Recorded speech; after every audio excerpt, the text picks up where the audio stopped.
If you're a busy business boy, girl, or non-binary like me, you'll know sometimes it's hard to find the time to sit down and play through a 60-hour sprawling video game. The boss man. I thought I told you to get back to fucking work. Yes, sir. I'm sorry, sir. Please forgive me, sir.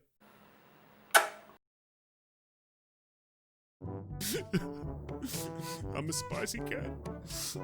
And this is 10 video games. You can finish in an afternoon. Number 10. When I was a kid, I usually only had one video game console at any given time. And for a majority of my teenage years, that console was the Wii.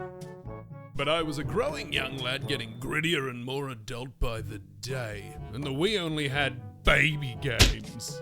So you can imagine my joy when I showed up to a store and saw this. A violent, mature title for the Wii? I was in. MadWorld is all about releasing your teenage angst by mowing through hapless NPCs and watching their blood sprayed from their severed necks like a juice box you squeeze too hard. Fast-paced, brutal, and stylistically stunning. It's a lot of fun, and it's over and done with in less than 5 hours. Oh, Jack has found a new cure for hemorrhoids. Yeah, I never seen blood rage sleep like that. You should try spending 12 hours surfing porn while sitting on the toilet. It ain't pretty when you stand back up. Number 9. The bygone era of the 64. You served me well, old blowboxes. You served me well. Despite my nostalgia, this is a game I hadn't played until recently. Sin and Punishment is a run-and-gun delight with some fantastic set pieces, kitschy dialogue, and a batshit insane story. It's even got a guy riding on a jet like a surfboard, and that's just scratching the surface. If you're looking for something off the wall that'll keep your attention until the very end, although not always for the right reasons. Oh, Saki. Good morning, Saki. I want to go back to sleep, I want to go back to sleep, I want to go back to sleep. This game is for you. A single run clocks in at around an hour 40, unless you're playing on hard mode. Fuck hard mode. It's too hard and it takes too long. Number 8! Starting its life as a GameCube graphical tech demo, Luigi's Mansion plucked everyone's favourite forgotten green little bro and made him into the fearful little fella we've come to know and love today. With gameplay not quite like anything else I've seen, it's all about sucking up ghosts and saving your bros' life.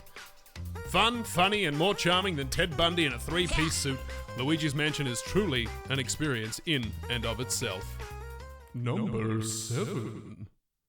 This next one might be a little controversial, but hear me out until the end. In the wake of the insanely popular Metroid Prime series, Nintendo was desperate to mix up the formula and bring a whole new perspective to the Metroid series. Through a series of uncomfortable and frankly questionable business decisions, they came up with Metroid Other M. Hear me out! I picked it up, played it for an hour, then put it down, and never played it again. Shortest game I've ever finished. No, wait. Being finished with. Does that count? Number 6. Have you ever wondered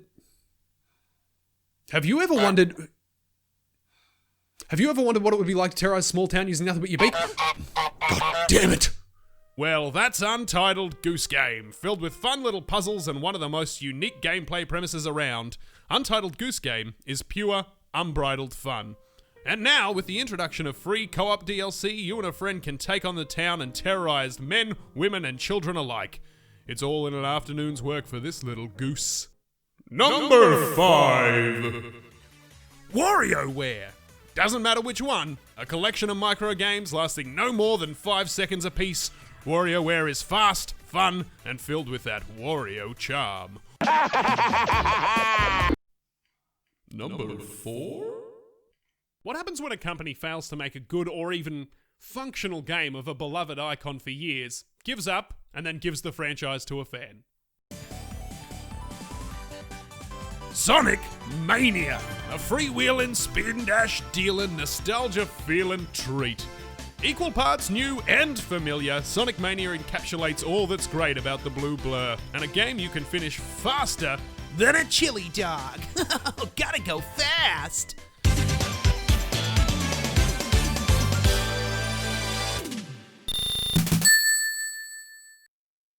Number 3!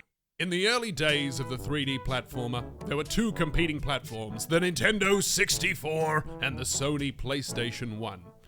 Nintendo's interpretation materialized in the sprawling, semi-open world of Super Mario 64, which laid the groundwork for most platformers to come.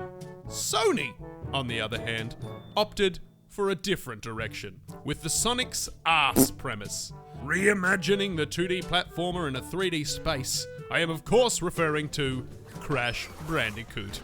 Naughty Dog pumped out 3 of these classics in the span of 3 years, whilst enduring some of the worst working conditions known to the industry. But this materialized in Crash Bandicoot Warped, a personal favorite of mine. Levels set all across time, bosses taunting you as you progress further and further towards them, and that classic Crash platforming fun. It's easier than Wrath of Cortex, but more than makes up for it in character and charm, plus you can finish it in an Arvo if you're not going for 103%. Number 2! Humans are inherently flawed. We're quick to judge and quick to criticize, but everyone's experiences are different, and one man's evil is another man's good. Undertale encapsulates this part of the human condition. You can run through the game, killing anyone who gives you a funny look, or you can take your time, be patient, and befriend these villains. Harkening back to games like Earthbound, this game can be adorable, tragic, or terrifying depending on your playstyle. It's pretty short but incredibly fun, and has one of the best RPG battle systems I've ever played. Best of all, you can pet the dogs. Unlike some other games I've played.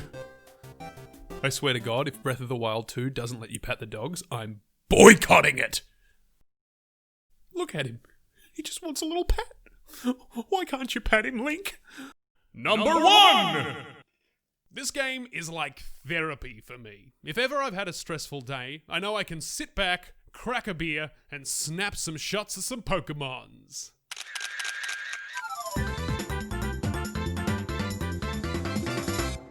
I mean, listen to that camera shutter. It's so crispy and satisfying. Pokemon Snap takes all the busy work out of its gameplay experience by leading you along a set path all the way to the end of the level. All you gotta do is look around and take some photos of some frankly great-looking 64 models. Or beat them senseless with Pestaballs. It's got a huge variety between each level setting, a bunch of little secrets. Pikachu's riding on a fucking Articuno. Oh my god. And when you snap a photo with that Pokemon, bang, center in the frame, you get that sweet, sweet gratification every little boy with a distant daddy desires. Well done. Well done. Well done. Well done. Well done. Well done. Wonderful. Wait, what? Hey, thanks for watching. Did you agree with my picks? Let me know in the comments below. Also, let me know if you'd like to see me review any of the games I mentioned here today.